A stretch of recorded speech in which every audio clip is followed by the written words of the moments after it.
mais frequentemente? Perfeito. Diabetes, tireoide. O que mais?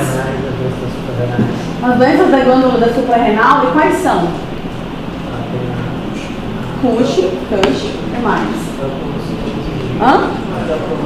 Feocromocitoma da medula adrenal. Hipernódulos tiroidianos. A parte de ginecológica também, a endocrinologia ginecológica também, a gente também trata, né? Então, amenorreias, menopausa, climatério. Na menina ainda, puberdade precoce, puberdade tardia. Dentro da parte de crescimento, baixa estatura, alta estatura, obesidade, síndrome metabólica, dislipidemia, osteoporose. Ainda na adrenal, insuficiência adrenal, excesso de aldosterona, hiperaldosteronismo. São um pouquinho disso que a gente trata. Do ladinho da tireoide, a gente tem ali atrás 4 glândulazinhas chamadas de paratireoides, que controlam o metabolismo do cálcio, né? E aí a gente tem a glândula hipófise, com aumento da prolactina, aumento do GH, né? A gente não vai falar muito para vocês de todos esses detalhes, porque a metodologia deu uma mudada. Eu dei aula desde 2017, então eu peguei todo esse processo de mudança. Tinha aula que eu falava de tudo, e aí a gente foi reduzindo, com o novo conceito do MEC de formar não mais especialistas, nós somos generalistas. Então, o grande peso hoje na disciplina de vocês vai ser diabetes e tireoide, tá? Se vocês chegarem no internato sabendo muito bem diabetes, eu estou muito satisfeita. E antes, vocês não terem endócrino no internato. A partir desse ano, fez um contrato como endócrino lá no Oswaldo Cruz, que é uma amiga minha, e vocês não façam eu passar vergonha quando vocês chegarem no internato. Doutora, mas eu não sabia nada naquela época. Me procura um mês antes do internato, que a gente tem aula VIP. Eu faço telemedicina para vocês. 3 horinhas ali, tudo que você precisa saber sobre diabetes para não passar vergonha no Oswaldo Cruz. Me chama, tá? Pra fazer uma revisão, entendeu? Até hoje, meus ex-alunos que estão aí na batidão já de plantão, mandam mensagem. Esses dias o Gerson mandou uma mensagem por aí. Gerson, amor, doutora, eu tô com um paciente assim, glicose dos 600, não sei mais o que. Aí eu falei, homem, me procura aqui, faz isso. Ah, doutora, tá ótimo. E aí, não, estabiliza ela, manda ela aqui pra mim pro consultório na semana que vem. Então, ainda mais que eu não vou querer preparar vocês para chegar no internato, porque daí a Estela vai dizer, meu Deus, eu não deu aula disso não. Tá? Pode me procurar, gravem aí. Mas como a gente falou muito de diabetes, vamos lá ver se vocês, quais são os conceitos que vocês têm que carregam já de diabetes antes da gente começar a explicar sobre diabetes. Vou falar desse caso clínico para vocês. Paciente JPG, sexo masculino, 68 anos, brasileiro, aposentado, natural de Porto Velho, procura atendimento por uma queixa de vista embaçada e perda de peso.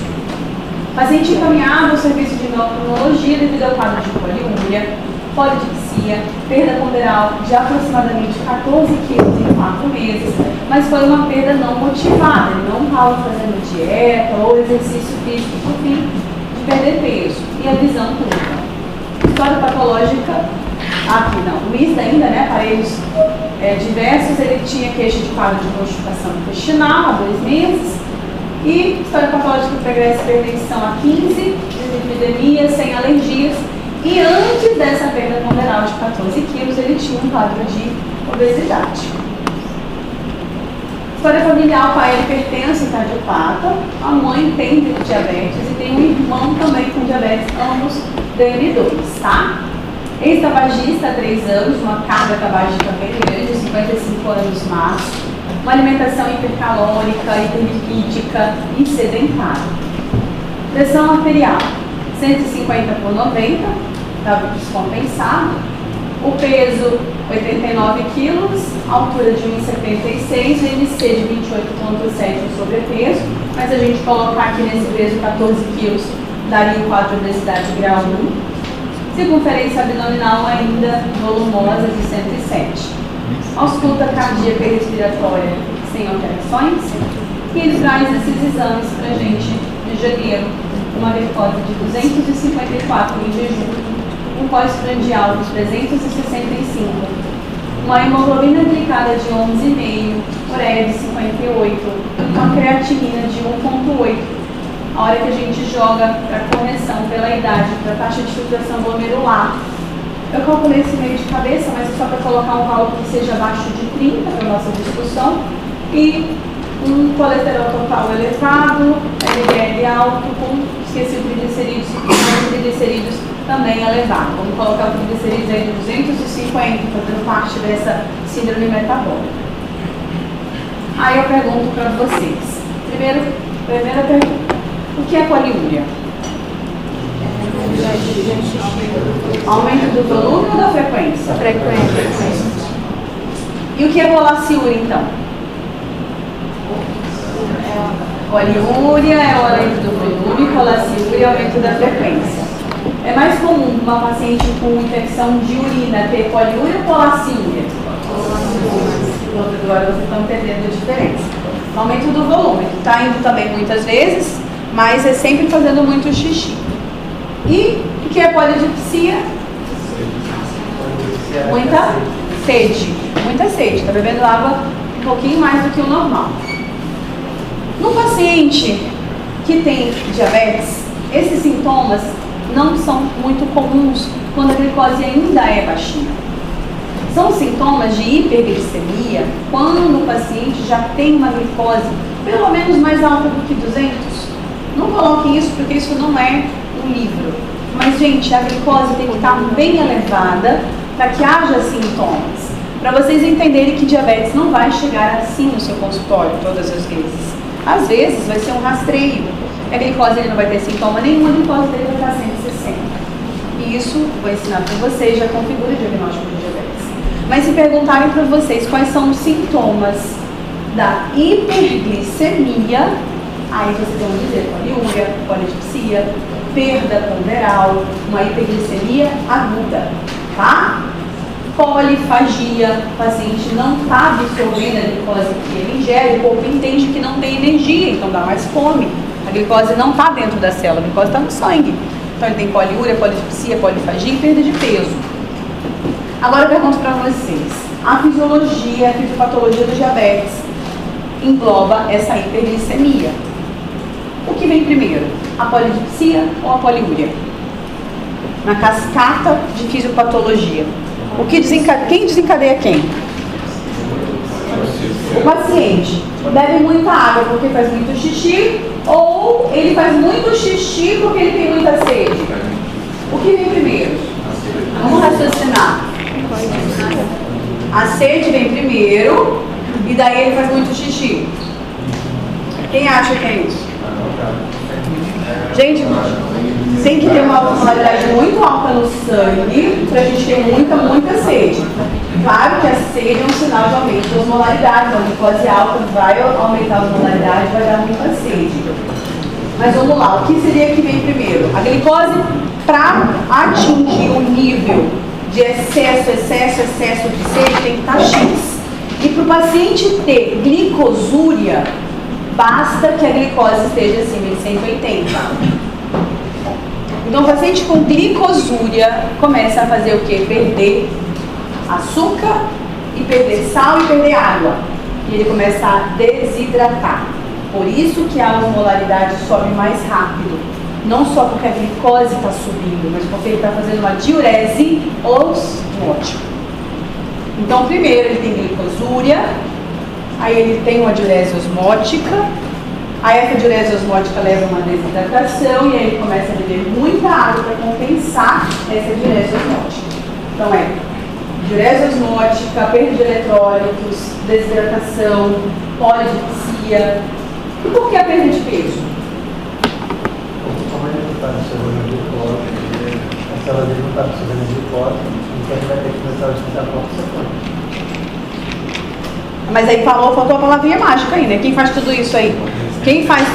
não está produzindo, não está dissolvendo a glicose. Quem faz permitir que aconteça a lipogênese? Qual é a grande palavra aí nessa fisiologia aí? Insulina. Mas não, você tem que falar da insulina. Você tem que falar que um paciente com hiperglicemia, nessa gravidade, como está a produção de insulina dele? Está mantida? Um paciente com 360 de glicose, a insulina está lá perfeitinha, trabalhando bem? Não. Então, nesse momento que ele está com essa glicose 360, o pâncreas não está tendo a capacidade de secretar insulina. Ah, porque ele tem diabetes tipo 1, doutora? Não necessariamente. Um quadro de lipotoxicidade pode fazer um bloqueio temporário ali na produção de insulina. E isso, lembra, não começou de uma hora para outra. Pelo menos 4 meses que ele está emagrecendo, e deve ser que esse paciente já tem diabetes há pelo menos 1 ano e não saiba. Então a glicose vai subindo devagar, vai subindo devagar, vai subindo devagar. Quando essa glicose começa a ficar muito alta, o derivado dessa glicose alta, lipotoxicidade, não só na célula do pâncreas, mas do corpo, começa a ficar uma dificuldade na secreção da insulina. E aí, gente, sem uma secreção adequada de insulina, a glicose não entra na célula, não há sinalização para o tecido adiposo, começa a haver lipólise, começa a ter quebra de músculo para gerar energia, o paciente começa a emagrecer por insulinopedia. Pode falar, se quer resolver uma pergunta. Só uma dúvida. A glicose acima de 180, ela já causa esse efeito da dificuldade de produção de insulina, de secreção de insulina? Bom, depende do tempo que essa glicose está e depende da, como é que eu posso falar, da velocidade com que subir. Na verdade, não é que a glicose acima de 180 vai gerar dificuldade de produção de insulina. É que a glicose em excesso, seja 180, 200, dependendo do paciente, gera o que a gente chama de glicotoxicidade. É tóxica para as células, isso a curto prazo é pouca coisa, vai diminuir ali temporariamente a produção da insulina, vai gerar uma via passada, ainda não é lesão de órgão-alvo, tá? Mas sim dificulta a secreção de insulina. A hora que você inicia o tratamento desse paciente, a glicose começa a normalizar, ele volta a secretar normalmente a insulina. Se ele está usando insulina, a gente suspende a insulina naquele momento tudo e ele volta normalmente à produção, tá? Então não é que ele vai parar de produzir. É uma dificuldade secretória momentânea pelo processo de glico e lipotoxicidade. Mas depois volta. Esse 180 que eu falei, porque é o valor que a gente tem de capacidade de reabsorção tubular de glicose. Só vai ter, na maioria dos livros, esse valor ainda. Pode ser que tenha algum estudo recente que mostrou que pode ser com 168, enfim. Mas a maioria dos livros de nefrologia trazem pra gente que até 180 de glicemia sérica a gente não faz glicosúria. A gente tem capacidade de reabsorver essa glicose.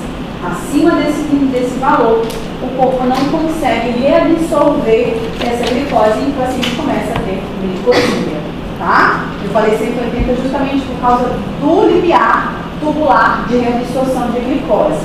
Mas, para haver uma glicotoxicidade, às vezes os níveis são maiores e são vários meses com essa glicose mais elevada, até o tempo que custa para chegar. Lembrando que esse paciente muito provavelmente tem DM2 ou DM1? DM2. DM1 é totalmente diferente. O quadro é abrupto, rápido e não há nada de insulina. Há uma destruição completa da produção de insulina nessa criança, nesse adolescente, por autoimunidade. Os mesmos sintomas de hiperglicemia. Como que eu sei que esse paciente aqui tem provavelmente DM2? Quais são os fatores que fazem você suspeitar que esse paciente tem DM2? O que mais? Histórico familiar de DM2, estilo de vida, obesidade. Por quê? Porque hoje, por exemplo, idade não é parâmetro pra gente. Não é. Eu tenho um paciente de 19 anos com DM2. Um paciente de 13 anos com DM2. Tá? Então, idade, apesar de nos livros mostrarem a frequência maior do que 45 anos, pensar em DM2, menor, pensar em DM1. É clínica. resistência insulínica, obesidade, histórico familiar, né? Acantose, que é um sinal clínico de resistência insulínica, estilo de vida, sedentarismo, uma dieta irregular, com muito carboidrato, muita gordura, né? Não faz atividade, tá? Então é esse o conjunto que você vai olhar e vai pensar. Por quê? Porque pelas manifestações clínicas, parece que é DM1. Porque um paciente que está com essas manifestações clínicas está em insulinopedia, não está produzindo insulina. A insulina é um hormônio anabólico, ele está totalmente em catabolismo. A insulina é um dos hormônios mais anabólicos que a gente tem, que mantém nosso peso, que não permite com que emagrecemos, né? E se ele está assim, naquele momento não está havendo secreção de insulina, então faz a gente pensar que ele pode ser um DM1, mas não, tá? Ele nesse momento não está produzindo, mas isso ainda pode ser reversível com o início precoce do tratamento, tá? E aí vocês vão aprender lá no tratamento que qualquer paciente que chegue para você, seja idoso, seja jovem, que tem uma glicose elevada, com sinais de hiperglicemia, qual é o tratamento, gente? Qual deve ser o tratamento imediato para esse paciente? Vamos lá, opção A, metformina, glibenclamida que tem no posto, e todos os tratamentos vão ter mudança de estilo de vida. Opção B, um tratamento super moderno, um remédio recém lançado, Ozempic. Ozempic, metformina e mudança do estilo de vida. C, só mudança do estilo de vida, oração. D, insulina. A, B, C ou D? Imediato agora. A, B, C ou D? Quem acha que a A, levanta a mão. Ficar aqui para ver quem não vai falar, para levantar. Eu mesmo vou pedir a pessoa falar e fazer. Vou repetir da minha cabeça, porque eu nem lembro o que eu falei. A, metformina, glibenclamida, que é o que tem no SUS, é acessível para todo mundo, e mudança de estilo de vida. B, Ozempic e metformina com mudança de estilo de vida. C, chá, reza, mudança de estilo de vida. E D, insulina. Quem acha que é A? Quem acha que é a B? E quem acha que é a D? Gente, tem gente que não acha nada. Você não levantou a mão. Eu acho que é A. Ah, tá. De novo. Quem acha que é A? A próxima vez eu vou te justificar quem não levantar a mão. Quem acha que é a D? Você levantou na A? Cara, D. Não. O que muda o seu estilo de vida? Na D, insulina. Tu acha que é insulina? Tá. Porque é imediato. Gente, é insulina. O paciente tá na cara que esse paciente tá zero insulina. Eu falei aqui, insulinopenia, insulinopenia, insulinopenia, insulinopenia. Esse paciente, nesse momento, precisa de insulina. Rápido. Ele precisa de insulina. Ele está com glicada de 11,5, o normal é 5,7. E para um paciente diabético, 7 é tolerável. A glicose pós-prandial dele está 350. Ele está morrendo. Ele está perdendo peso. Ele está em catabolismo, está perdendo massa muscular, ele está emagrecendo. Ele está fazendo xixi toda hora, ele está desidratando. Tá? Insulina. Ai, doutora, ele não vai querer. Ele vai falar que não quer. Você vai ensinar, você vai acolher, você vai mostrar como usa e você vai acompanhar esse paciente. Porque às vezes em questão de 14 dias, a glicose vai baixando, você vai reduzindo a insulina, a glicose vai baixando, você vai reduzindo, a glicose, você diz assim, posso tirar a insulina e colocar só com medicamentos orais. Pode ser que não, você não sabe quanto tempo ele é diabético e se ele perdeu a reserva pancreática. Mas não tem o que complicar. A diretriz vai trazer para vocês claramente quando o paciente tem hiperglicemia, na presença de sintomas. Isso não acontece com uma glicose de 110, tá, gente? 130. Uma glicose pelo menos acima de 250. O paciente tem que iniciar a insulina. Por isso que vocês precisam perder medo e precisam aprender a prescrever insulina. Porque esse paciente vai chegar comigo, talvez, mas viu que ele foi encaminhado para o serviço de endocrinologia? Então, alguém viu esse paciente antes? Professora, mas e se eu quiser iniciar metformina e glibenclamida? Bom, vamos pensar? Vamos raciocinar? A metformina aumenta a secreção de insulina? Não. A metformina age na resistência insulínica. Bom, então precisa de insulina na periferia para agir? Precisa. Esse paciente muito provavelmente não tem nesse momento insulina na periferia, porque senão ele não está emagrecendo desse jeito. Se a gente fizer um EAS, talvez ele tenha até um pouquinho de corpos cetônicos, como você falou, não cetoacidose, porque ele ainda mantém um pouquinho de insulina. Né? É insuficiente para controlar a lipólise e tudo, mas ele não faz cetoacidose.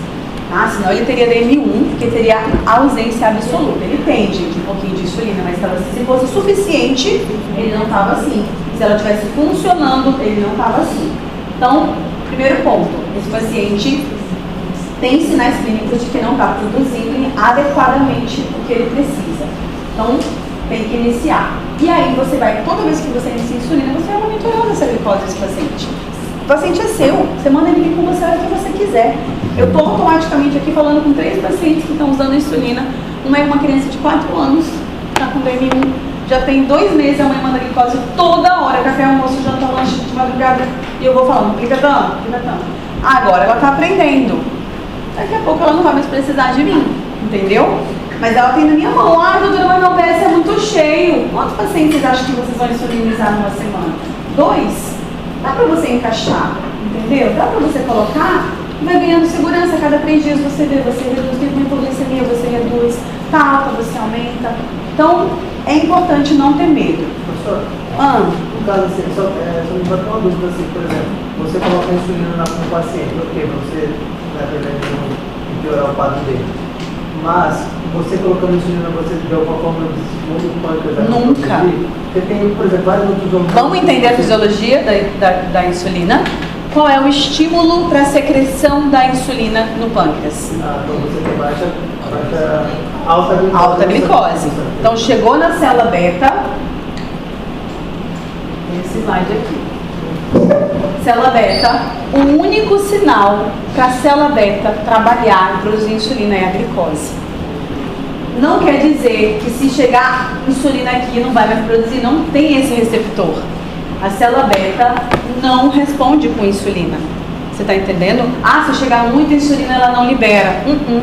O estímulo para a célula beta funcionar e liberar a insulina é a glicose. Então, se você está usando insulina, parar de usar e chegar a glicose no seu corpo e a sua célula beta ser funcionante, você sempre vai produzir insulina. Tá? Sempre. Sei do que você está falando, mas não tem esse feedback. Não tem. O feedback da célula beta é glicose. Tá? Então, se chegar glicose e a célula funcionar, vai ter secreção de insulina. Só não vai ter secreção de insulina naquele paciente que não produz insulina. E você tem que saber isso, porque se você não souber, você vai induzir o seu paciente a não usar insulina mais. E ele vai chegar para você, qual é o seu nome? O Anderson. Doutor, eu acho que a tua professora te ensinou errado, doutor. Aí o Anderson, o que foi? Doutor, peraí, eu comecei a usar insulina. Eu tenho 32 anos de diabetes. Eu comecei a usar insulina. Mas toda vez que eu paro, a minha glicose sobe. Eu acho que eu fiquei viciado em insulina. Porque não é possível. Eu uso, minha glicose é baixa. Eu tiro, ela sobe. Eu não consigo mais ficar sem insulina. Eu fiquei dependente de insulina. Aí o Anderson falou, não, doutor, quer ver? O meu amigo está usando testosterona. Quando ele usa, fica boa. Quando ele para, ele fica ruim. É a mesma lógica? Não é a mesma lógica. Por que quando o seu Francisco para de usar insulina, a glicose sobe? Por que ele está viciado em insulina? Porque esse homem não produz ele nunca mais, gente. Com 32 anos de doença, sabe Deus como ele cuidou desse diabetes? Acabou. E se ele for muito esperto, ele que mantém essa insulina, porque senão ele vai morrer.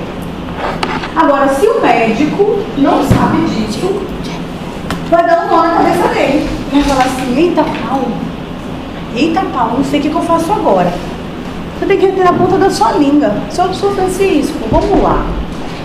Quando o senhor toma um remédio de insulina, fica boa, porque o senhor não produz. Se o senhor tirar, o senhor não está viciado. Tanto, cadê o senhor está tendo que já visto nesse aí? Agora tá assim, se tremendo, tá? Só se for de hipoglicemia ou porque está tendo piripaque e a glicose está 400. Porque não tem isso, tá? Agora, é sabedoria. É sabedoria. Sabe? O paciente que mantém a insulina porque ele entende que ele não produz e ele precisa. Mas, gente, um monte de médico acredita que insulina vicia. E fala para o paciente usar só um pouquinho e já parar, porque senão ele vai ficar usando para sempre. Mas não era bem assim, era no sentido de, por exemplo, é igual a senhora falou. Não tem. Você pegar no começo ali do desenvolver a diabetes, que aí a senhora falou assim, você pode dar insulina para você dar insulina temporária, depois você tira. Você tira. E fica perfeito. Aí as células ele pode voltar a funcionar. Volta. A funcionar, produzir insulina. É nesse sentido de. Não. Se houver um feedback negativo. Não existe. Não existe esse feedback. Tá? Pâncreas, a célula beta, o feedback da célula beta é com a glicose. Tá? Então, assim, o que existe é a sintonia entre as duas células que o pâncreas produz. Na verdade, 3, mas vamos falar de glucagon e insulina. Existe essa sintonia. Quando você acabou de comer, quem sobe? Insulina. Quando você está em jejum prolongado, há um bloqueio da secreção de insulina, porque não entra glicose, não é para sair insulina. Quem vai trabalhar nesse momento? Glucagon. Então há esse sinergismo entre essas células, mas não chega a ser um feedback, tá? Então fique tranquilo. Paciente que está usando pelo contrário, se você institui um tratamento mais rápido e precoce, normalizando mais rápido a glicose, diminuindo e devolvendo esse paciente à normalidade, essa glicotoxicidade, você preserva a célula beta. Na maioria das diretrizes, atualmente, a gente já começa com terapia dupla. Antigamente começava só com terapia, com monoterapia, aí esperava. Hoje não. Hoje, quanto mais rápido você trazer esse paciente para a normalidade, você poupa a célula beta. Né? Às vezes o paciente demora, não pode demorar, é rápido. Tem que ser rápido para essa redução. Lembrando que tem que usar a dose certa para não causar hipoglicemia, orientar o paciente, proteger o paciente, dependendo da idade.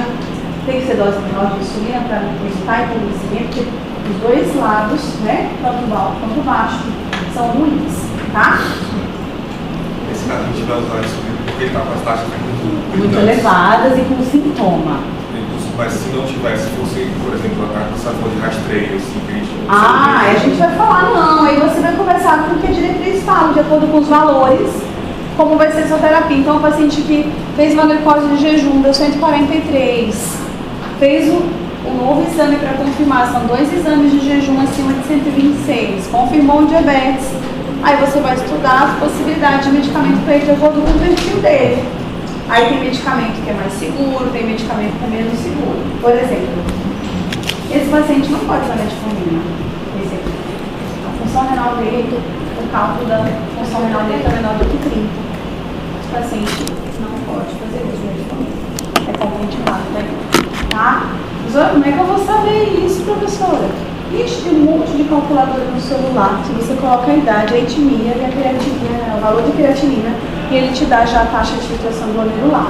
A taxa de filtração glomerular, você não precisa se preocupar em calcular, tá? Até porque você vai fazer uma prova de residência, vai vir.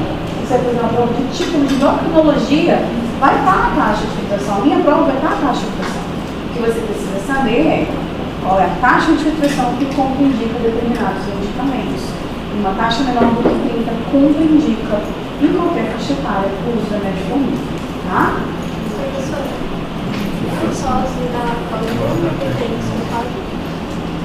É açúcar. Porque vai se transformar em glicose. Você não absorve frutose como frutose. Como é que acontece lá no intestino? Vai quebrar em molécula de glicose. Tem aquela divisão.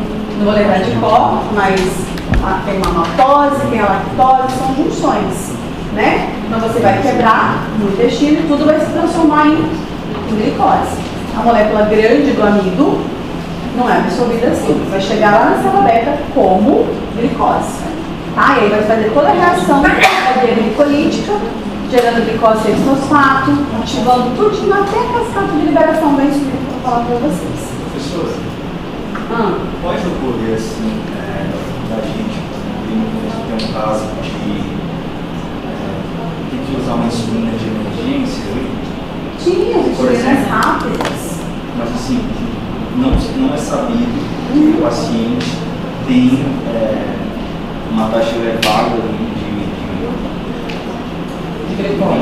de glicose, de diabetes, algo do tipo, ninguém sabia. Como é que a gente vai Não, você só vai tratar esse paciente se você souber, se você tiver uma glicemia dele. Ou seja, só com sintomas de glicemia, Ele vai apresentar. quando ele está com a glicose alta. Não, então vamos lá. Se for um diabetes descompensado, glicose elevadas, esses sintomas, poliúria, politripsia, perda de peso, polifagia. Agora, o paciente tem sintomas inespecíficos e você não sabe se ele tem ou não diabetes e quer saber que remédio vai aplicar, enfim. Você vai fazer o exame de glicemia capilar, que é o que você tem uma emergência. Não é o importante do diagnóstico. O diagnóstico de diabetes tem que ser glicose sérica. Mas se está na UPA, você vai atender um paciente suspeitou de diabetes, às vezes até chegar a coleta de sangue, você vai fazer uma glicemia capilar. Aí você vai saber qual a glicose dele e como conduzir, né? Agora, dentro de uma emergência, você vai ter que lembrar que existe também as complicações glicêmicas e você precisa excluir essas complicações para a abordagem correta do tratamento. Então chegou um rapaz de 22 anos, emagrecendo, fazendo muito xixi, bebendo muita água, em 2 meses perdeu 13 quilos e você suspeitou de diabetes.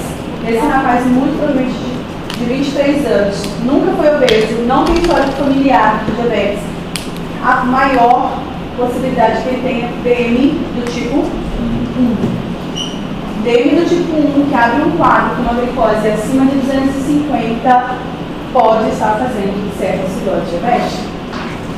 E daí você não vai conduzir apenas com uma insulinazinha em pH e mandar para casa. Você tem que fazer gasometria, tá? Então, depende do jeito que esse paciente vai se apresentar. Esse senhorzinho não pedir gasometria. Professor, mas ele estava no ambulatório. Pois é, mas se fosse um menino de 28 anos no ambulatório, que chegasse com essa glicose, com esses sintomas, mesmo que eu não sentisse o hálito cetônico, nada disso, palpasse a barriga, não tem dor, e esse paciente não ia para casa com receita de insulina para casa, ele ia fazer lá embaixo, no segundo andar do laboratório do hospital, uma gasometria, subir. Se essa gasometria desse compatível com a acidose, ele ia ser internado. Professor, mas pode ficar tanto tempo assim? Quem sabe que ele acabou de começar o quadro agora? E eu só tenho segurança quando eu faço uma gasometria. Mas esse senhor não tinha alteração do nível de consciência, estava lúcido, orientado, pensaria para ele na outra complicação que é o estado hiperglicêmico hiperosmolar, que é o que o idoso faz, o DM idoso faz. Ele não tinha critério clínico, não fiz, não internei. Mas sempre pensar que às vezes o paciente também vai merecer esse tratamento durante uma internação, tá? Isso é do dia a dia, já aprendendo, né? Vai estudando, vocês vão nem 20 minutos, será 1 hora de aula só, né? Vamos falar de tudo um pouquinho. Rapidamente, diabetes, doença metabólica, crônica, que tem como característica a hiperglicemia e resulta tanto nos efeitos na secreção da insulina como também na ação da insulina. Então, quando eu falo de efeitos na ação, posso estar falando do diabetes tipo 2 pela resistência insulínica. Quando eu falo de efeitos na secreção, posso estar falando de um paciente DM1 que não produz nada de insulina. Eu posso estar falando de um paciente que tem diabetes secundário a uma doença do pâncreas, como assim? Um paciente que precisou fazer uma cirurgia muito extensa do pâncreas após um trauma, um paciente que teve uma pancreatite crônica hemorrágica e perdeu a função do pâncreas. Esse paciente tem defeito na secreção, mas a fisiopatologia não foi a autoimunidade. Então ele não tem nenhum, tá? Apesar do paciente não produzir insulina, DM1 só é dado quando? DM1A, quando esse paciente desenvolveu essa ausência de insulina por autoimunidade, uma doença autoimune. Seria o último. O tipo 1 é sempre autoimune. Tipo 1A sempre autoimune. O tipo 1B, ainda a gente não sabe, deve ser autoimune, mas você faz o diagnóstico do adolescente, pede os autoanticorpos e nem todos negativos. mas ele tem a mesma clínica do paciente com DM1A. Só que os anticorpos a gente não encontrou, foram negativos, e a gente não sabe se já reduziram os níveis, ele produziu, destruiu o pâncreas e o timo e a medula, enfim, parou de produzir esses anticorpos e são zerados, ou se existe algum outro autoanticorpo que a gente não conhece. Então, quando existe algo que a gente não conhece, a gente coloca um nome assim, idiopático, e a gente chama de tipo B. Mas é possível que exista algum autoanticorpo que a gente não conhece? É possível. Tem um pouco mais de 10 anos a gente descobriu um outro autoanticorpo, quanto células beta, causador de diabetes tipo 1. Então é possível. Mas se a gente faz todos os exames de autoanticorpos e não encontra nenhum positivo, ele tem todo o quadro clínico do DM1, faixa etária, peso, a gente chama de tipo 1B, tá? Mas lembrando que o próprio DM2 de longo tempo, de longa evolução, pode também levar à ausência na produção da insulina e ele não vai deixar de ser DM2 por isso. Continua sendo DM2 em uso de insulina. A insulina não classifica a doença. A insulina é um tratamento. A classificação do diabetes é de acordo com a etiologia. Professora, mas e o CID? O CID está mais atrasado do que tudo. O CID, diabetes mellitus insulino dependente, diabetes mellitus não insulino dependente. Insulino dependente é para lembrar do DM1 e quando é não insulino do DM2. Mas hoje tem um monte de DM2 usando insulina. Pois é, porque o CID é uma forma de você colocar o código da doença. Quem classifica o paciente, se é DM1, se é DM2, se é gestacional, se é secundária endocrinopatia, se é MOD, enfim, são vários tipos de diabetes, é a etiologia da doença. A insulina é simplesmente a forma com que você está tratando o seu paciente. Independente da etiologia, você pode usar a insulina no gestante, no 2, no MOD, no 1, em qualquer um você pode usar a insulina, tá? É uma forma de tratamento. A prevalência de diabetes aumenta com a faixa etária, 4,2% dos adultos de 18 a 44 anos têm diabetes, 17,5% dos adultos entre 45 e 64, e quando a gente está falando de adultos acima de 65 anos, 26,8% têm diabetes. Em 2021, o diabetes foi responsável de forma direta ou indireta por mais de 6 milhões de óbitos no mundo. Gente, falando de diabetes para vocês, para mim, só caiu a ficha do que é tratar diabetes quando realmente eu cheguei aqui em Porto Velho e tive o meu consultório. Professora, a senhora passou 2 anos na residência de endócrino e a senhora não sabia, eu sabia tratar quais são os medicamentos, o que a gente pode usar, guideline, meta, tudo isso eu sabia. Mas a dificuldade de lidar no dia a dia com uma doença crônica como o diabetes eu não sabia. Mas, professora, a senhora não tinha uma carga horária de 60 horas, 80 horas semanais? Tinha. Mas na residência a gente não atende o mesmo paciente sempre.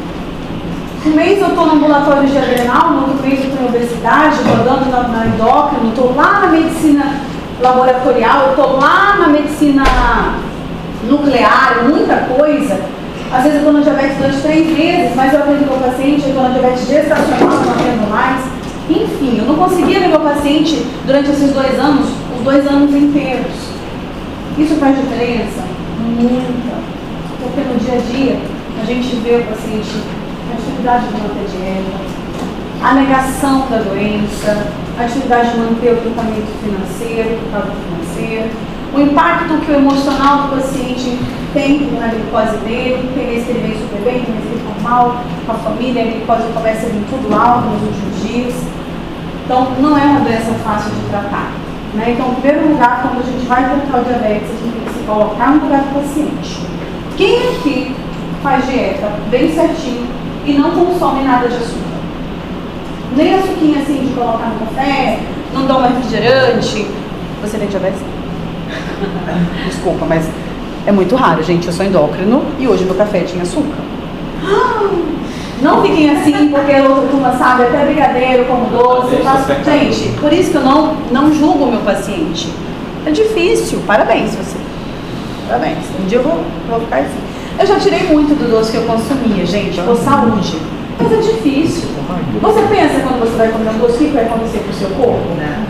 se a sua glicose vai subir, se vai baixar, quando vai voltar. Você não pensa que você tem que usar a insulina antes para saber como é que vai ficar depois. Que durante o exercício ela vai baixar ou vai subir, dependendo do tipo de exercício que você fizer. É muito difícil, gente. Então é muito fácil de você se perder ao longo desses anos, porque a hora que você tem diabetes, a vida continua, você quer viver muitos anos, mas lembre que todos esses anos vão ser convivendo com você. Tá? Então é muito difícil. Eu tenho um paciente que tem HIV e diabetes, e ele falou pra mim que ele preferia receber 3 vezes novamente o diagnóstico de HIV. O impacto que fica, né, quando ele recebeu, mas depois veio que é tudo tranquilo do que ter diabetes. Por quê? Qual é a dificuldade de tratar HIV?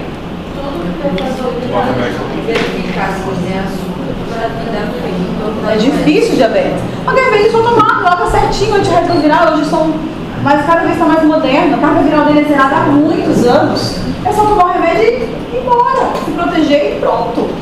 É só tomar o remédio do diabetes que está garantido?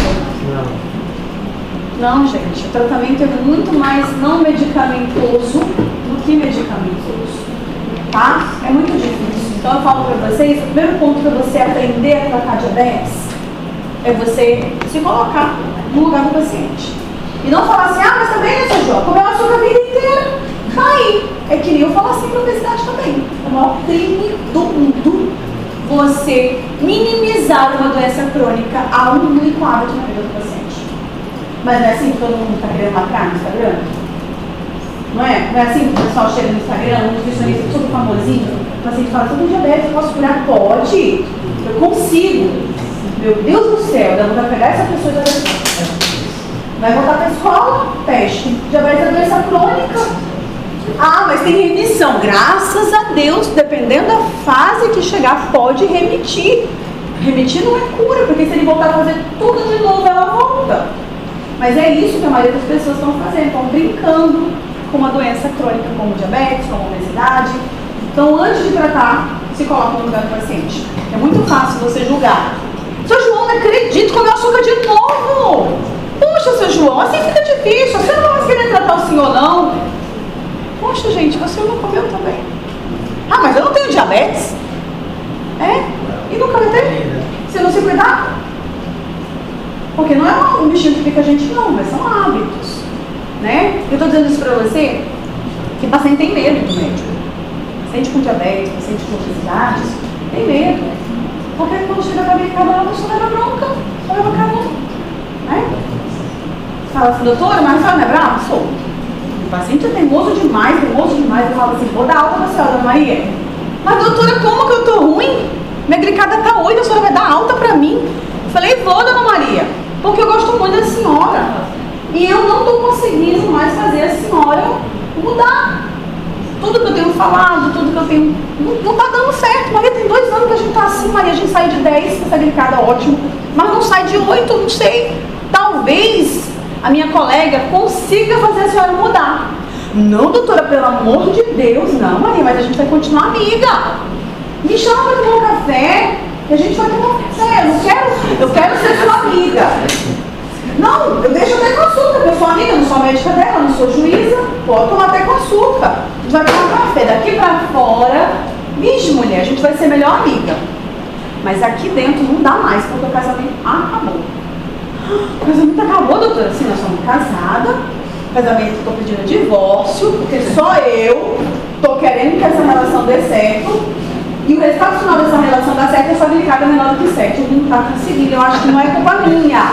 É sua. Mas o que os olhos não veem, o coração não sente. Eu não quero estar aqui daqui 1 ano quando a senhora precisar, por acaso, amputar um dedo.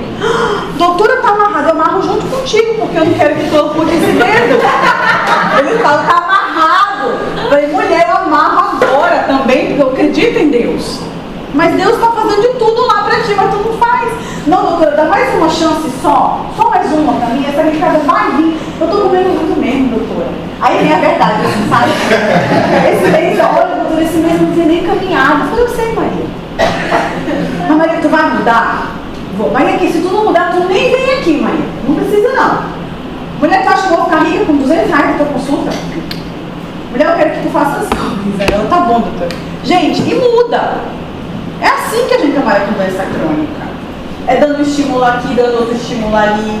Teve uma que eu perguntei pra ela, eu sabia que eu era da igreja, porque eu sempre estava com uma Bíblia na mão coisa. Aí eu falei, tu acredita em Deus?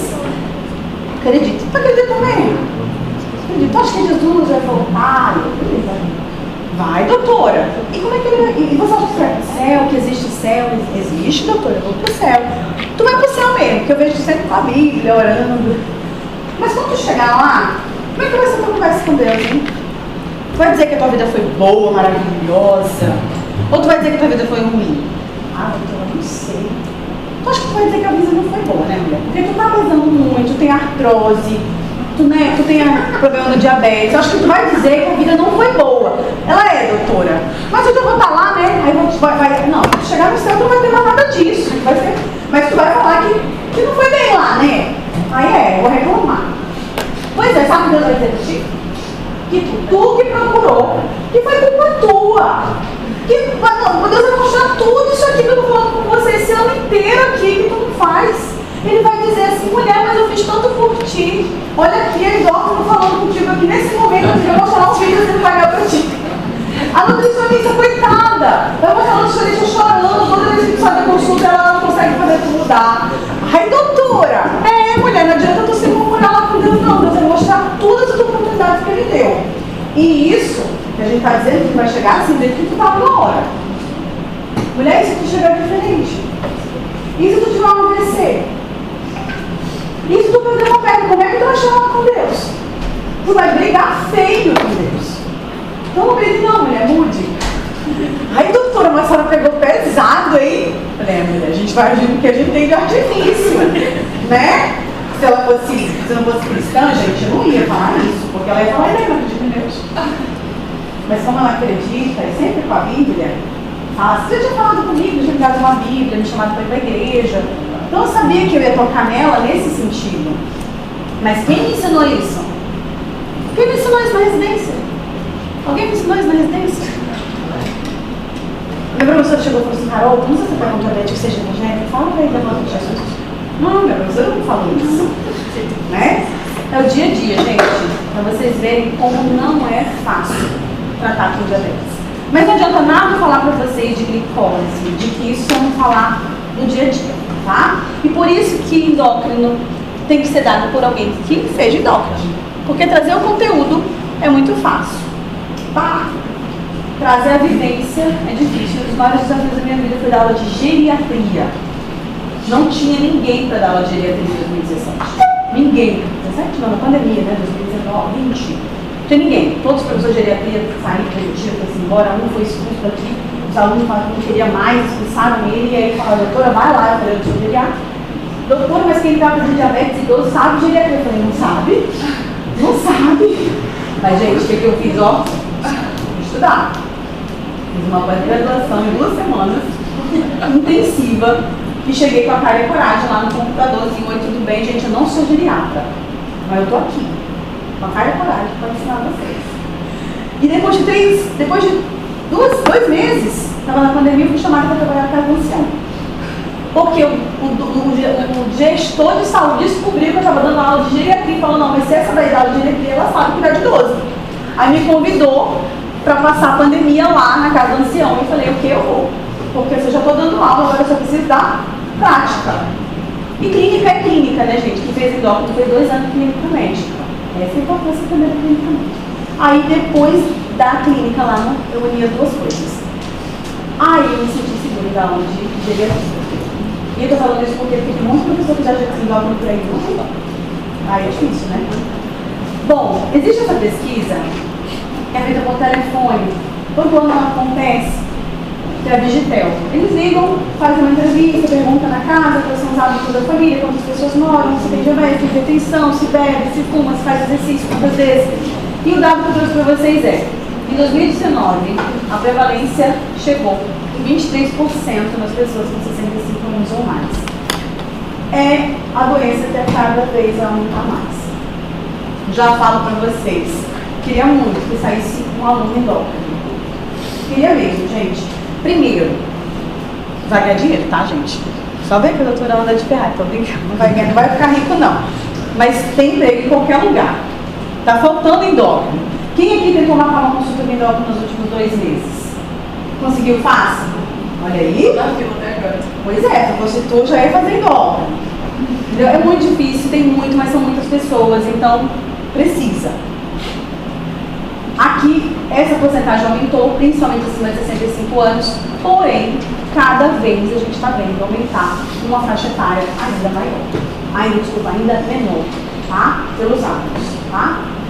Ilhotas, né? Pâncreas endócrino, a gente nem vai falar de pâncreas exócrino aqui, vai falar de doutora Lorena, que é gastro, né? Professora de vocês. Então, as ilhotas contêm principalmente essas células que a gente vai falar aqui relacionadas aos hormônios, a parte endócrina, célula alfa, produzindo glucagon, célula beta, insulina, e a célula delta, somatostatina, que nesse contexto hoje de diabetes, ela vai ficar mais afastadinha, tá? Isso aqui é uma revisão, tá? Vamos supor que a gente já saiba tudo isso, a gente vai estar falando bem rapidinho para vocês lembrarem, tá? Na célula beta, em todo o corpo, a gente tem esses transportadores de glicose. Na célula beta, o transportador de glicose é o 22, tá? Então ele está presente na célula beta. Por quê? Porque ele já fica na membrana prontinho ali, 24 horas, todo momento recebendo a glicose. Não é assim não, professora, nas outras células? Eu pergunto para vocês. É assim nas outras células? O receptor de glicose está lá na membrana prontinho, recebendo glicose a todo momento. Como é que funciona o GLUT4?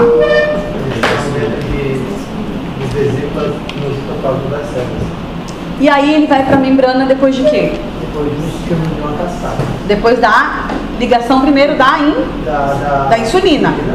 Aí vai girar toda a cascata ali de alterações enzimáticas para liberar o GLUT4 para a membrana, tá? Mas o GLUT2 ele está o tempo inteiro abertinho ali, porque é o sinal através dele, a entrada de glicose, que vai liberar a insulina, tá? E fluxo de glicose para a célula, entrou glicose, a glicose vai entrar na reação da via glicolítica, fosforilação de glicose, liberar a glicose 6-fosfato. O que acontece depois disso? Geração de ATP, então começa a formar muito ATP na célula beta. Essa concentração de ATP tem um gazinho específico para se ligar nos canais de potássio, no receptor, chamado SUR, e ao inibir os canais de potássio, fecha esses canais despolarizando a membrana celular. Quando despolariza a membrana, abre os canais de cálcio que estão na membrana e há um influxo de cálcio para dentro da célula.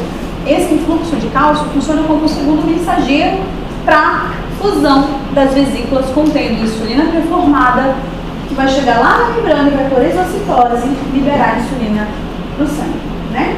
Os capilares. Então essa aqui é como acontece, essa cascata é como acontece a liberação da insulina. Então eu preciso de fluxo de glicose, eu preciso de formação de ATP, esse ATP se ligar nos canais de potássio, no receptor específico, fechar o canal de potássio, polarizar e aí sim depois dessa cascata vai liberar a insulina. Existe medicamento que age aqui. A sulfonilureia, a glibenclamida, a glicazida, a glibenclamida, ela já funciona como ATP.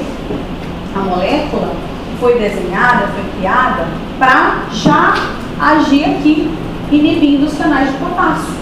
Então, precisa da glicose para essa insulina ser liberada quando eu estou usando glicazida, glimepirida ou glibenclamida? Não precisa da glicose. E a glicose precisou, na nossa fisiologia, para poder gerar ATP.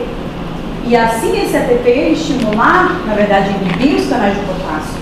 Mas quando eu dou um medicamento como a sulfonilureia, ela já se liga nesse canalzinho lá no canal de potássio e já inibe o canal de potássio.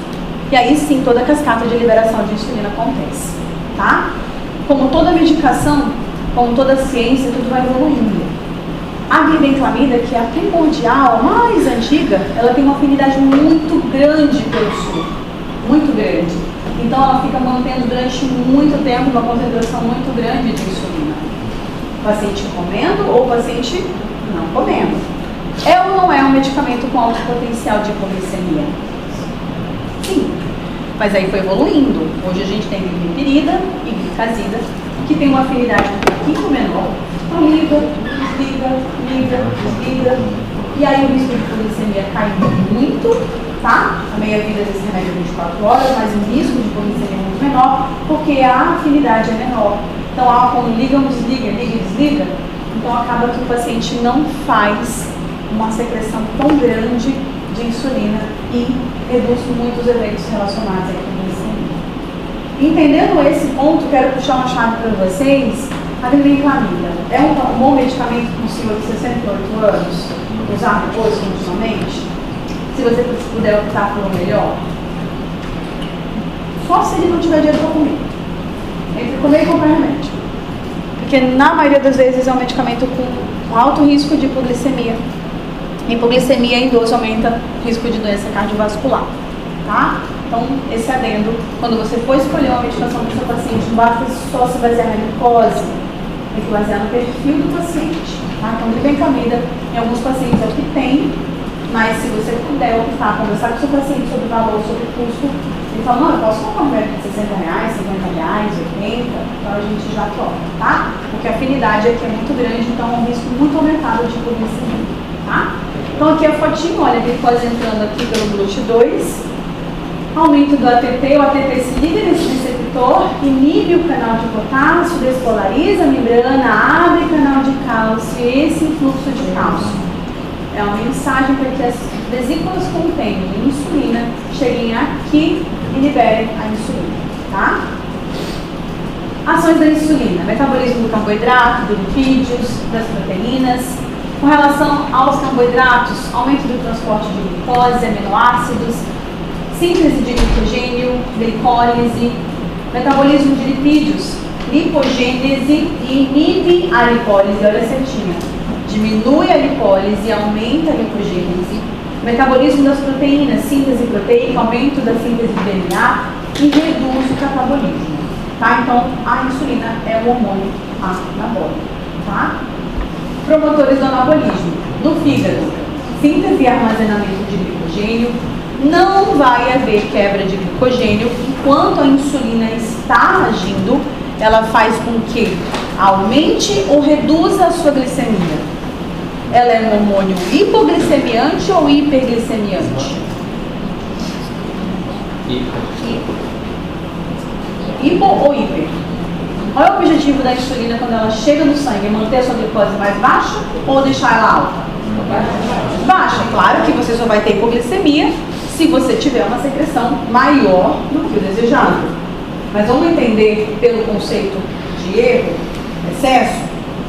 Você precisa da insulina para tentar baixar a sua glicose após uma refeição. Então, ela é um hormônio hipoglicemiante. Então, vamos raciocinar. Se acaba de comer, tem glicose em excesso, a insulina tem que pegar tudo aquilo e transformar em alguma coisa, mas manter a sua glicose normal no sangue. Quando você acaba de comer, está normal. Depois de 2 horas tem que voltar tudo ao normal, mas para isso a insulina tem que trabalhar. E bora lá. Você tem que fazer uma refeição contendo apenas 60 gramas de carboidrato. Porém, você estava no aniversário e você comeu 300 gramas de carboidrato. Se você tem insulina funcionante, não tem resistência insulínica, você vai ficar com hiperglicemia 2 horas depois? Não. Nossa, doutora, mas eu comi 3 barras de chocolate. Ué, mas seu corpo funciona, dá conta. Dá um pico, daqui a pouco volta ao normal. Não vá fazer isso para sempre, porque daí sim você vai ter problema, né? Meus pacientes falam, doutora, mas eu posso mesmo comer uma barra de chocolate e depois medir 2 horas vai estar normal? Eu falei, pode, faz isso uma vez só, porque se você fizer um mês, aí você fica diabético. Mas não é porque a sua insulina não funciona, é porque você com a obesidade induziu a sua insulina a não funcionar. Mas qualquer pessoa saudável, com bom funcionamento, pode uma vez na vida fazer isso e tá tudo bem. Aí tá tudo bem porque a sua insulina funciona. Como a sua insulina funciona, o que ela vai fazer com esse excesso de carboidrato que você consumiu? Parte disso vai ser usado na célula, captado por todas as células, usado como energia. Porém, todas as células vão captar essa glicose. O que vai acontecer com essa glicose lá no fígado? Se o cara estiver em jejum, aí ele vai tivesse um bom tempo de jejum, e aí ele poderia formar a reserva, o estoque de carboidrato. Depois, com o resto que sobrou, né? Aí se sobrar, vai se transformar em tudo. E aí a gente vai falar aqui o que vai se transformar. Primeiro você vai utilizar como energia. Vamos supor que você coma só o suficiente para o sistema nervoso central captar, neurônio, tudo. Beleza, você não vai armazenar muito, mas você não vai fazer estoquezinho de glicogênio hepático e muscular. Mas você comeu muito mais do que isso. Porque você não tem um depósito infinito de glicogênio hepático. Um indivíduo de 70 quilos armazena, no máximo, 100 a 110 gramas de carboidrato como glicogênio, na forma de glicogênio, que daria ali um estoque de 440 calorias. Beleza. E o resto? Você comeu 300? Gordura, triglicerídeos, tá? É daí que vem o tal do triglicerídeos. Triglicerídeos é a forma com que a gente armazena gordura quando a origem é carboidrato. Se você aprendeu fisiologia, você não vai passar vergonha com o seu paciente. Quando o seu paciente chegar para você e falar assim, doutora do céu, meu triglicerídeo deu 300, mas eu já tirei a banha, o óleo, a fritura. Aí você vai dizer assim, eita, então eu não sei, seu João, por que o seu triglicerídeo está alto, hein, homem? Deve ser erro de laboratório. Daí eu vou dizer, você não teve aula de fisiologia, meu amor. Porque triglicerídeos não é óleo.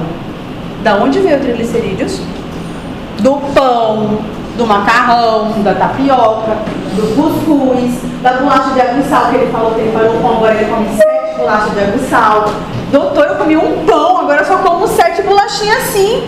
Falei, meu Deus do céu, quase 2 pães, São Francisco, vamos pro pão agora mesmo.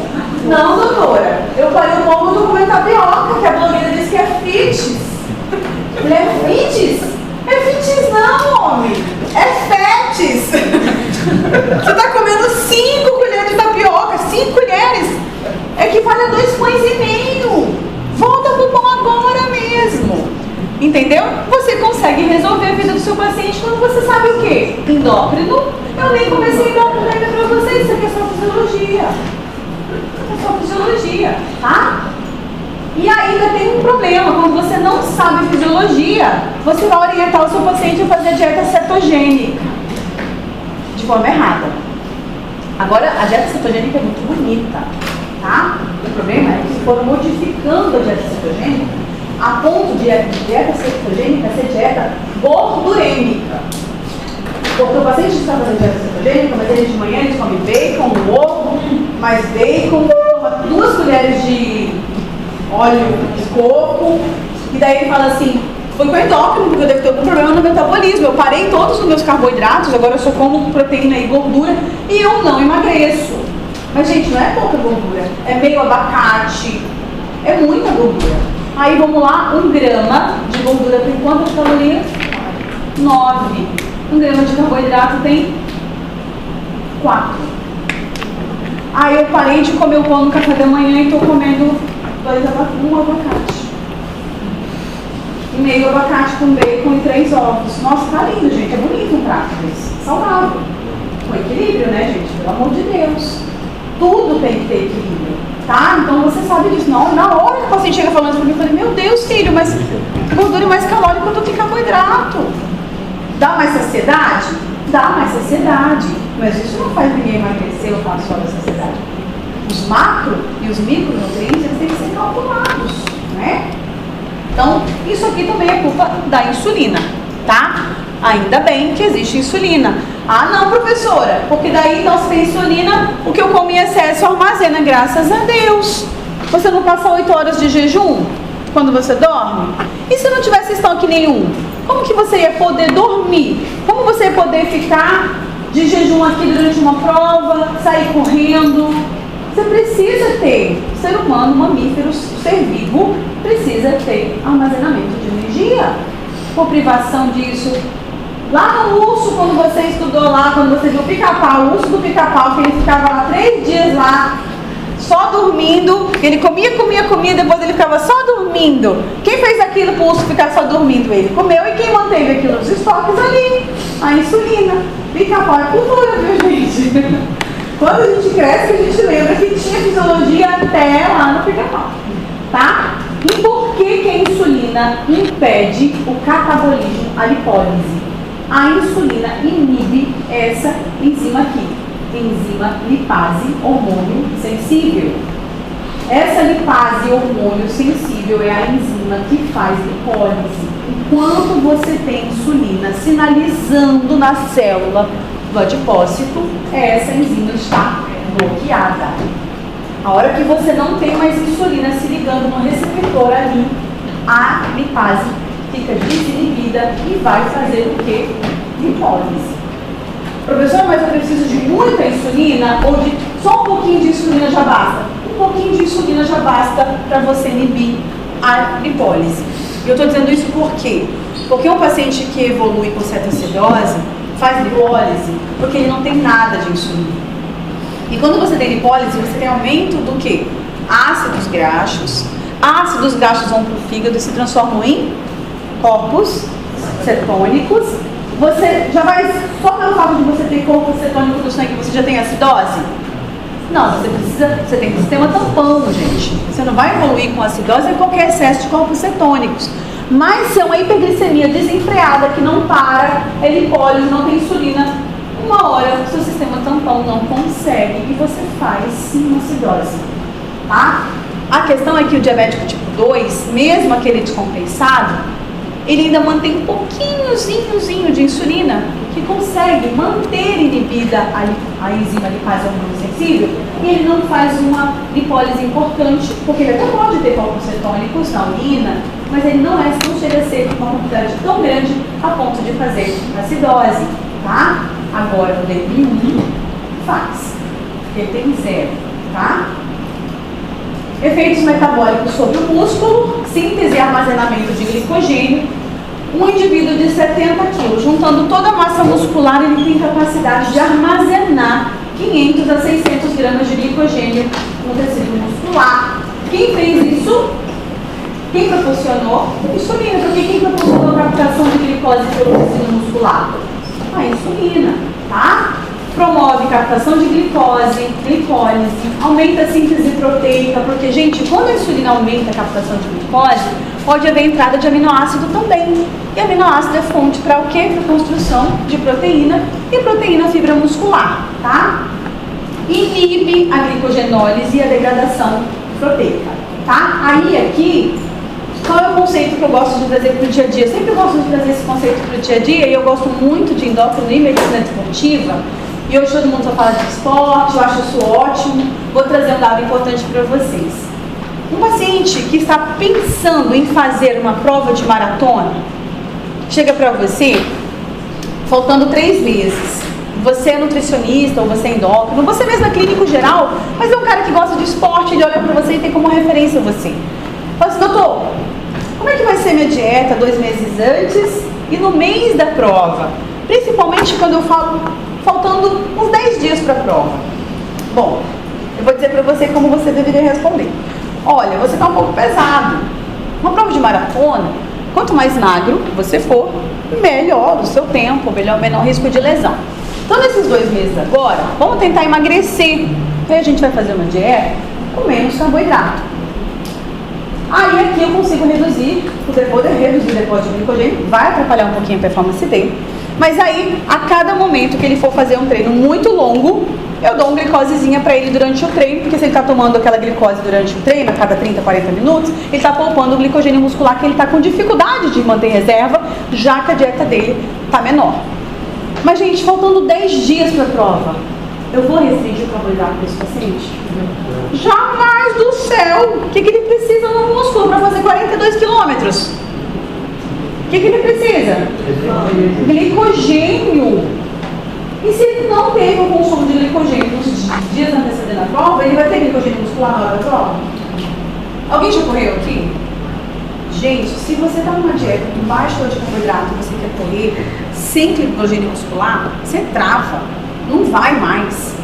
Entendeu? Então, se você conhece a fisiologia, sabe da importância desse glicogênio muscular para atividade física, você não vai orientar um atleta a fazer jejum intermitente ou restrição calórica perto de uma prova. E por que eu estou falando isso?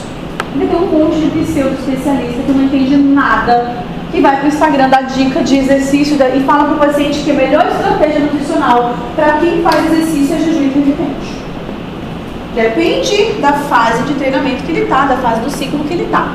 É importantíssimo para um atleta fazer isso daí. E eu vou te dizer que chega uma fase que eu fiz uma maratona, que você não tem mais nem glicogênio muscular.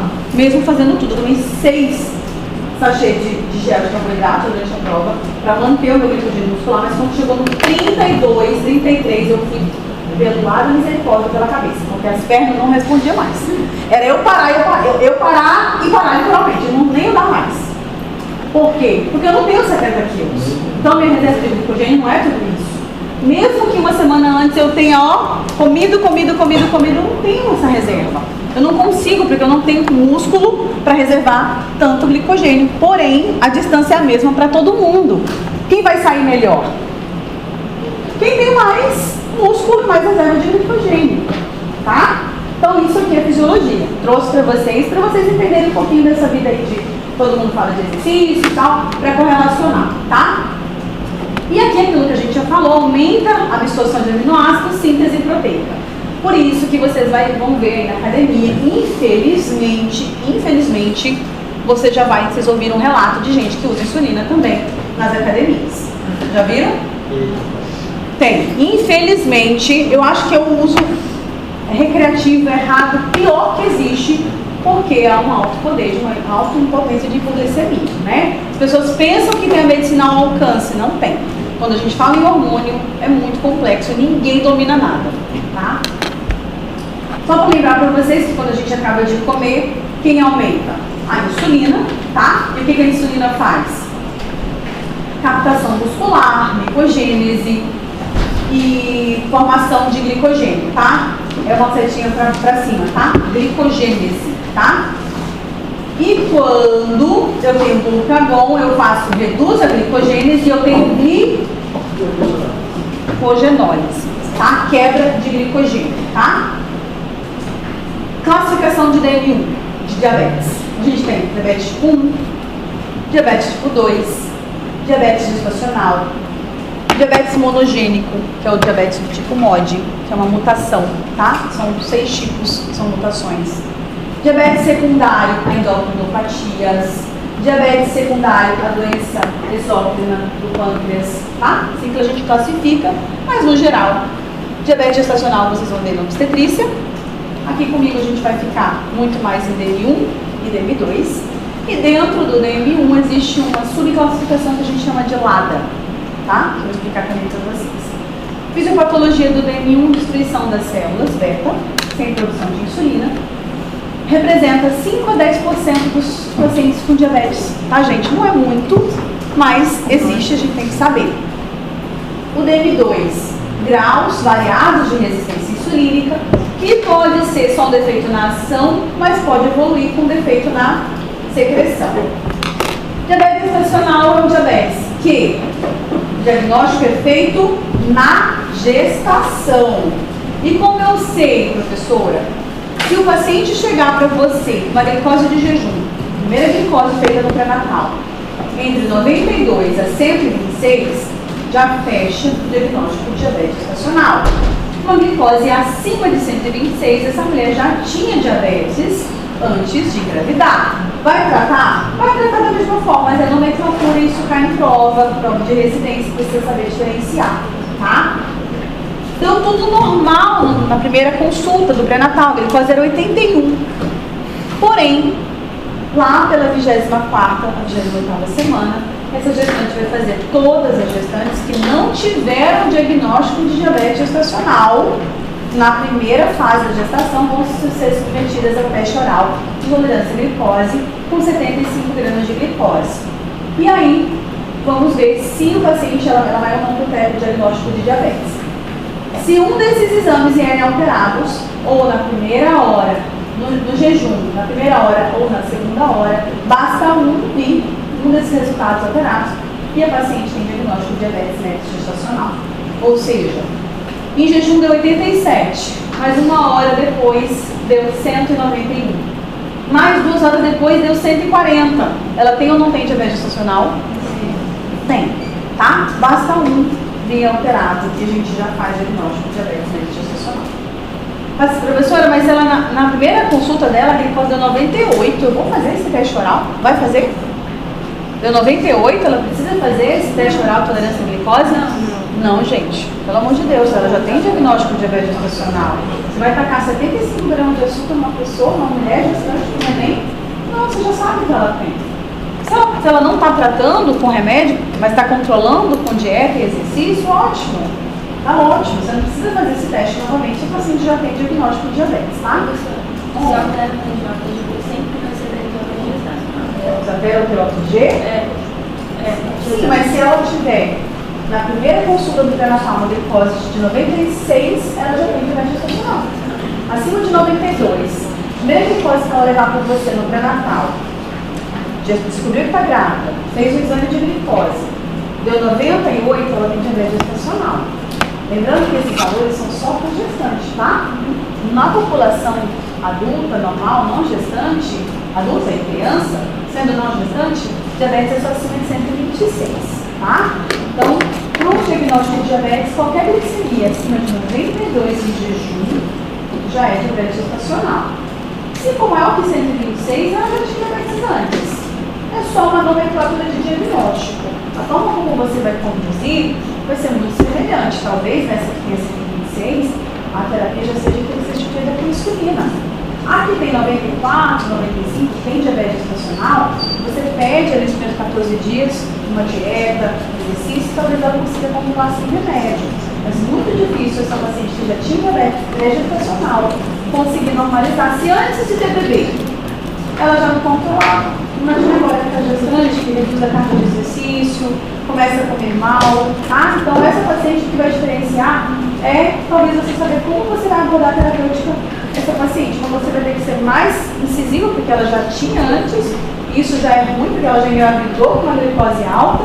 Essa você vai ter que ser tratamento mais precoce, imediato. A outra você tem 14 dias para tentar tratar sem medicamento, tá? E uma pessoa que não é gestante, por exemplo, tem, sei lá, 99, né? Teoricamente ela normal. Né? Uhum. E aí depois ela já vem com acima de 126. Nossa, em quanto tempo? Ah, sei lá, depois de 15 semanas, por exemplo. É gestacional. Acima de 26? Acima de 126 é gestacional, porque a primeira glicose dela era normal. Entendeu? É gestacional. Não tem muito que a gente falar, né? Agora, vamos lá. Aí ela fez 88, 2 meses ela fez 126 e a glicada dela deu 7,5. Pré-gestacional. Entendeu? A glicada veio 3 meses, estava com uma glicada de 7,5, ela já tinha esse diabetes antes, deve meio que ter forjado essa glicose de jejum aí de 89, entendeu? E daí essa de 126 mostrou a verdade, a glicada comprovou que ela já era diabética antes. Mas, gente, é aquela coisa, paciente que é diabético, você não avalia só pela glicose de jejum o controle dele, você avalia a glicada. Ele acha que ele engana a gente, eu não sei por que eles fazem isso. Sabe? Porque tá enganando só ele, porque daí se ele fica tentando forjar uma glicose de jejum, mas a glicada tá 11, ele tá enganando quem? Só ele, é o pâncreas dele que vai machucar, gente. Não sei por que me enganar, né? Eu olho pra glicada dele e falo, Deus, seu João, seu diabetes tá horrível, homem. Tá muito descompensado, o que que tá acontecendo? Tá, não, doutora, a senhora não tá vendo aí, minha glicose aí, 110. Falei, homem, tu veio ficou sem comer pra fazer esse exame o dia inteiro, não foi? Não. Tu caminhou quantas horas? Não. Falei, homem, não se engane não, olha aqui, ó, a glicada. Que é isso, doutora? Que glicada? Isso aqui, ó, 11. Isso aqui é a máquina da verdade, isso aqui, ó. Isso aqui fala pra mim como é que isso tá. Aí ele fica, puxa, agora mais essa, tipo assim, né? Agora mais um exame pra eu poder... Aí é bom, que daí eu vou ensinando, que daí ele quer normalizar o outro também. E daí, uma hora ele fica bom só pra tentar mostrar pra mim. Só pra tentar me enganar, mas na verdade ele tá se ajudando. Aqui é uma classificação daquelas que eu falei pra vocês, tá? Então, pela etiologia que a gente classifica o diabetes. Tipo 1. 1A, deficiência de insulina por destruição autoimune das células beta, comprovada por exames, ou seja, doses desses anticorpos, eles são positivos. Diabetes tipo 1B, deficiência de insulina, e eu não sei a natureza. Só sei que o paciente se apresentou para mim com um quadro compatível de insulinopenia de forma aguda, porque o paciente idoso também apresentou assim, mas não foi de forma aguda, ele tem todo o critério para DM2. Esse não, é um paciente jovem, magro, e que de uma hora para outra começou com quadro de hiperglicemia, a gente vai avaliar, não tem insulina, tá? Tipo 2, perda progressiva da secreção combinada com resistência à insulina, gestacional hiperglicemia de graus variados, diagnosticado durante a gestação, sem critérios de diabetes prévio, ou seja, uma glicada de 8, de 7,5 com o segundo mês de gravidez, não é ausência de critério, ela tem critério de diabetes prévio, então ela não entra como diagnóstico de diabetes gestacional. Diagnóstico de diabetes mellitus pré-gestacional, tá? E outros tipos de diabetes, monogênico, neonatal, secundário endocrinopatia, secundária doença do pâncreas exócrino, secundária infecção e secundário medicamentos. Principal medicamento que vocês vão ver no dia a dia de vocês que pode ocasionar diabetes, corticoide. Tá? O uso do corticoide pode sim precipitar um diagnóstico de diabetes. HIV pode sim facilitar o desenvolvimento de um diabetes também, tá? Se uma gestante ela teve a primeira gravidez dela, diabetes gestacional, a segunda provavelmente ela vai ter, ou é a questão da alimentação? Depende. Se for diagnóstico de diabetes gestacional, ela tem mais chance de fazer na segunda gestação, mas se entre uma gestação e outra gestação ela mudar bastante esse hábito de vida, esse estilo de vida, talvez na próxima gestação ela não faça. Pela própria alimentação, ela começou a fazer mais exercício, mais musculação, aumentou o muscular, pode ser que ela não tenha, tá? Do mesmo jeito que às vezes vocês nem vão saber que a paciente desenvolveu diabetes gestacional, mas ela vai trazer para você uma história de que ela teve um neném de 4,5 kg. Mas na época que ela engravidou, o pré-natal foi mal feito, não fez direito. Gente, isso é um dado super positivo para falar a favor de diabetes gestacional. Então, essa paciente que chega para você com histórico de um bebê macrosômico, essa paciente, se engravidar, ela tem uma chance muito maior de ter diabetes gestacional se ela não tem nenhuma alteração da glicose nesse momento. Então, essa paciente está na OBS com você, planejando uma próxima gravidez, e você tem esse dado, está com sobrepeso, vai permitir que ela engravide antes de melhorar esse sobrepeso, antes de perder peso, instituir uma atividade física, uma alimentação legal, porque ela teve com certeza na gestação anterior e um risco muito grande de desenvolver na próxima, e isso não tem uma complicação pior desse neném, né? Quando nasce macrosômico é ruim, ela problemas com distorcia de parto, de ombro, mas pelo menos a criança nasceu bem, está viva.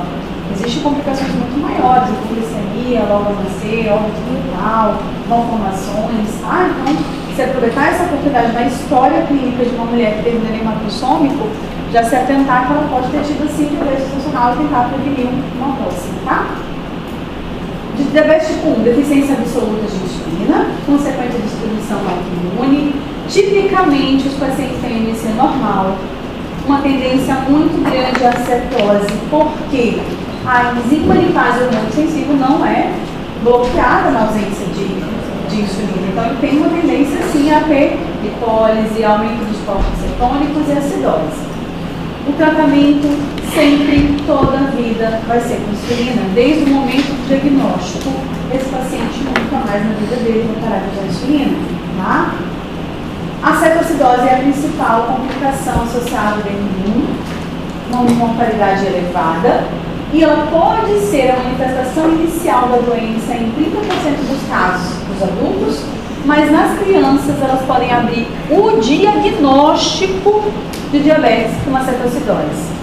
Aí eu pergunto para vocês, quem vai atender essa criança que abriu o diagnóstico com cetoacidose? Eu ou vocês? Os clínicos, teoricamente, né? Nada, professora, a senhora que é endócrino, eu acho que eu não vou tentar lá, eu estou dormindo. Não estou dizendo todos vocês, mas, gente, vamos supor no primeiro ano, nem que vocês estejam na residência, sim, vocês vão, só se você está fazendo ortopedia, oftalmo, mas até se você está fazendo ortopedia, oftalmo, você está mais pro clínico do que pro ortopedista. Então, o seu plantão vai ser de clínica. E vai fazer, porque a gente vai ganhar dinheirinho, gente. A bolsa de residência paga muito pouco. Talvez no segundo ano da ortopedia, já finalizando o segundo ano, você, algum professor seu te chama para experimentar como ortopedista e você já ganha uma graninha como ortopedista, oftalmo, uma consultinha aqui uma clínica popular para fazer exame simples, não tem problema nenhum.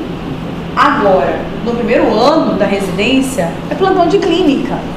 Então, quem vai atender uma criança chegando com cetoacidose diabética são os plantonistas. Tem lugar que tem plantão de pediatria, tem lugar que não tem plantão de pediatria. E por que eu digo isso? Porque você tem que saber, a mortalidade é altíssima, se nada for feito. E vocês vão dizer, professora, mas não tem como não saber. Vamos lá. Criança, 6 anos de idade, chega na emergência com dor abdominal, vômito, desidratação. Dor abdominal, vômito e desidratação. Você está abordando essa criança, se tiver pediatria. Mas no dia a dia da gente, tem febre? Não, é febril. Dor de garganta? Não. Sintoma respiratório? Não. Comeu alguma coisinha estragada, mãe? Não sei, pode ser. Ontem a gente saiu para jantar. Mas eu não tô mal, meu marido também. Mas ela tá doentinha assim tem quanto tempo? Não, foi de ontem para hoje que começou a dor de barriga e o enjoo e o vômito. Tá. Quais são os exames que você vai pedir dessa criança? Você vai pedir exame ou você só vai hidratar, colocar ali? Vocês iam pedir exame dessa criança? Mulher? Tá lá na UPA com uma fila gigante de pacientes para atender, uma suspeita de uma desidratação porque comeu alguma coisa errada. Você faltou realmente dor abdominal, estava vomitando e desidratado. Alguém vai atrasar o tratamento para pedir exame? É um pouquinho difícil de pedir exame na UPA, o pessoal do laboratório não tem muito recurso. E aí? Com honestidade do coração de vocês, quantos de vocês iriam pensar em cetoacidose? Coração, gente, vocês podem aprender. O que é agora? Gente, não ia pensar. A mãezinha falou que foi um negócio diferente. Vomitou. Dor abdominal. Quantos de vocês iam perguntar assim, mas mãezinha, nos últimos meses, não estava por acaso fazendo muito xixi, bebendo muita água? Não ia perguntar. E a mãe estava nervosa, porque a criança estava com muita dor e vomitando. Ela nem lembrou de falar que nos últimos meses ela perdeu 4 quilos, a neném, a criança, estava indo muito no banheiro, fazendo muito xixi, ela esqueceu de te falar. Mas você estava muito preocupada, uma criança muito desidratada, você correu para medicar. Hidratou, medicou para vômito, tudinho, hidratou muito, porque já é o primeiro passo do tratamento de hidratação, já dá uma melhorada na hidratação. Essa criança parece que ficou melhorzinha. Parou de vomitar, porque você deu remédio para vômito, melhorou um pouquinho. E tinha muita criança para vocês examinar, muita. Tinha uma que acabava de chegar com pneumonia. Você esperou essa criança para casa. E aí a mãe foi para casa, daqui um pouquinho ela volta de novo para a criança. Aí talvez nesse momento você vai pedir exame. Mas essa história aconteceu com uma criança de 4 anos lá de Paraná. Foi 3 vezes no consultório. Ninguém pediu glicose para ela. Trataram, medicaram, soro, remédio para vômito, tudo certinho, foi para casa. Ela não morreu, porque o pai colocou no Google os sintomas da criança. Não sei se o pai falou pro médico que estava fazendo muito xixi, uma criança bebendo muita água, ou se ele esqueceu de falar, se ele ficou desesperado, não, eu sabia que meu filho tem. Colocou no Google, isso o pai falou para mim. E o Google falou diabetes. E ele voltou correndo e pediu para medirem a glicemia do filho dele, da filha. Era filha. E aí pediu, deu HI, o aparelho. HI significa que o limite de detecção ultrapassou do aparelho. Aí o médico já, também gente, de verdade. Aí o médico ficou assim, tenso, nervoso, falou, nossa, o negócio tá errado, médico de novo. Aí cadê a humildade? Primeiro que ele não queria fazer, mas por quê? Não sei o quê. Fez, aí já ficou meio tenso. Aí pediu de novo. Aí não baixou, mesmo estado fez no sangue. 500 e não sei quanto. Aí, minha filha, aí é aquela baixaria, né? Igual no hospital. Eu quero um endócrino agora com meu filho, vocês estão matando meu filho. Aí conseguiu o endócrino, eu tinha um endócrino na cidade de Paraná, com um colega meu, foi lá, examinou, tratou, iniciou insulina, pensou que UTI, não sei o que, melhorou, estava em cetoacidose, pH baixíssimo. Entendeu? A dor abdominal dela não passava, mas estabilizou a criança teve critério de sair da UTI. Pegou alguns remédios, mesmo muito bem, porque a família ficou com muito medo, porque não sentia acolhida durante 3 idas às consultas. E o endócrino era perfeito, fez tudo certinho. gente tirou a criança do centro de idosos, passou a insulina basal, mas a criança chegou, a família estava com muito medo, chegou lá, ninguém vai fazer nada com a criança. Aí chegaram aqui, chamaram, na verdade chamaram o endócrino pediatra antes, e não tinha nenhuma na cidade, chamaram outros endócrinos, não sei o que, eu falei, meu Deus do céu, 4 anos eu não sou endócrino pediatra, o que eu vou fazer lá com essa criança com acidose? Hidratação é aquela fórmula que vocês vão aprender, que é uma loucura. Eu fui assim, né? Vamos lá, né? Criança, eu não tenho criança, gente, mas vamos lá. Quando eu vejo criança, corre pra cá, corre pra lá, corre pra cá, eu falei, essa Maria já não é possível, tem 2 crianças aqui. Eu falei, essa criança, doutora, ele tá só levando menino. Eu falei, graças a Deus, agora vai ser só terapia. O que a família precisava era de terapia agora. 2 horas de conversa para falar sobre a doença, blá, blá, blá, blá. Então, gente, cetoacidose. Criança com suspeita de GERD, glicose, ureia, creatina, o que tiver, mas tem que fazer uma glicemia. Os sintomas são muito inespecíficos. Você não vai chegar assim, olha, ácido cetônico, respiração de pulso marrom. Não. Olha, a semiologia toda aqui pra mim. Não, gente. A família vai me dizer que tem 2 meses que ela está com polipolisicina que nem na prova. Não vai estar que nem na prova, tá? Estou fazendo a lista, né? E aqui só para dividir para vocês como que é a apresentação do DMI. A fase pré-clínica, onde existe a suscetibilidade genética e a autoimunidade, o início da doença. Logo que você começa a tratar, lembra que eu falei para vocês? A célula beta glicotoxicidade, até com DM1 acontece a melhora. Não vai acontecer com DM2, que tem uma reserva maior de insulina? Como assim, doutora? Gente, a hiperglicemia acontece no DM1 com 90% das células destruídas, mas às vezes ainda fica 10%. A hora que você melhora a glicose, a glicotoxicidade, a glicemia começa a melhorar e você precisa reduzir a insulina com a remissão transitória. Mas aquelas 10% de células vão ou não vão acabar? Vão. É a hora que a família, a gente chega até a tirar a insulina na criança.